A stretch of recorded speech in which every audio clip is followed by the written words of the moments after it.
Hey everyone, I wanted to go over the new and extremely exciting news that we have for Monster Hunter Rise Sunbreak on both the Nintendo Switch and on PC via Steam. PlayStation, Xbox, and PC Windows players will be able to get their hands on the content we're going to be discussing today at a later date. And today we're going to be covering essentially the second event quest that was dropped this week, and I do think this one is pretty interesting for multiple reasons.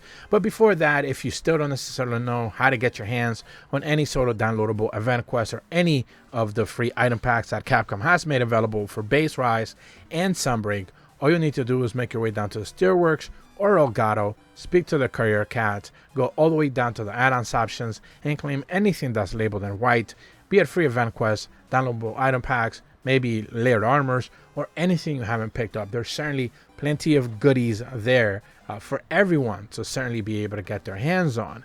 And today we're going to be checking out essentially the brand new event quest and the real true showpiece event quest of this new week, which is called Dual Threat Light and Darkness. This event quest is going to be putting you up against a Furious Rajang and a Scorned Magnamalo at the arena. Now, this is one of those event quests that we covered about a month or so ago, where we essentially checked out all the 15 upcoming event quests as part of the 4th free title update.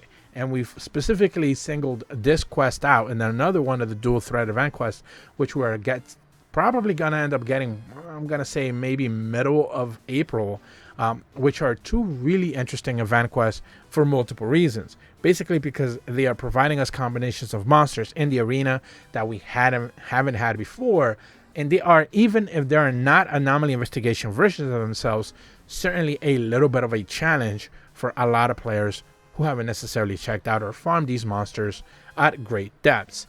This is a Master Rank 6-star event quest, so it is accessible to pretty much just everyone. It doesn't require high-level anomaly investigation because it is not anomaly investigation quest, but it would be really interesting to see just how much difficult and how much more crazy this quest would be if it was an anomaly investigation version of these monsters, because both of them do have anomaly investigation versions of Furious Rajang and Scorned Magnamalo, and certainly it would be a really interesting challenge, since as for my experience when I did this quest 3 separate times, I saw people just cart normally.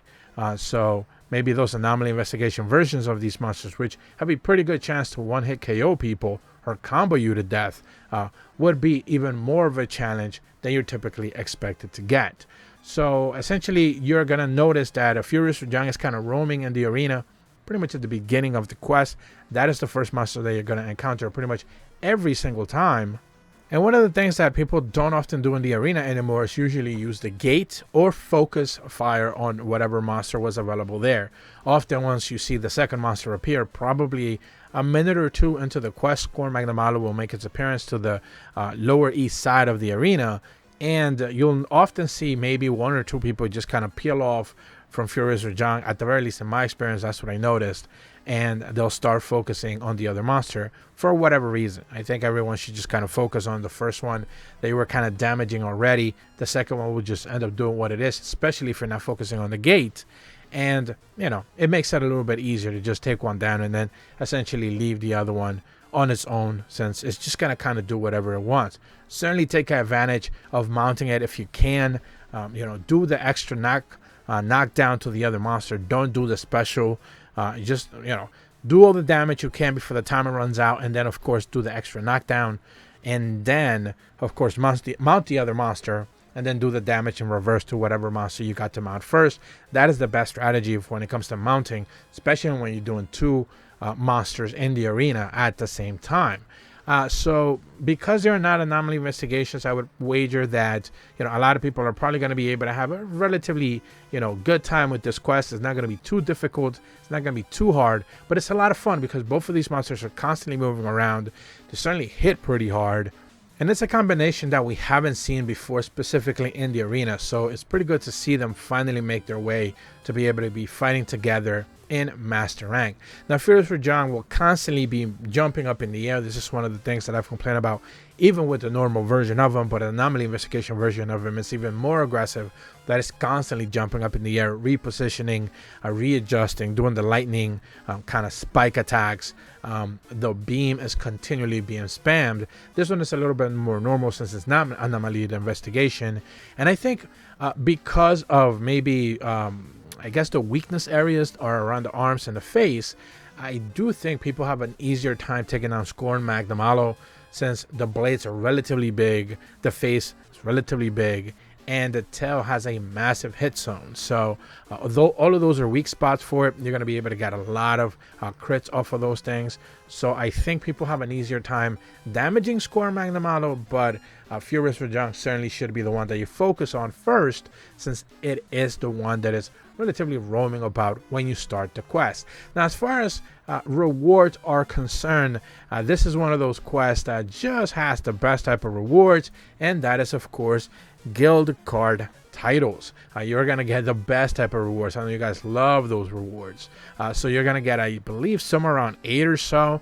The words highest, reign, victor, VIP, extreme, annoyed, thundering, hellfire, rancor, and ghosts. That makes 92 pages of guild card titles becoming available. Remember that you can only use 3 descriptions or so in your guild card. If you're even setting that up, I don't think anyone is at this point in time, but that is where we are at this point. It does say emerge victorious from battle against monsters that went mad with rage and malice. So it is certainly give you a pretty good description of what this event quest is.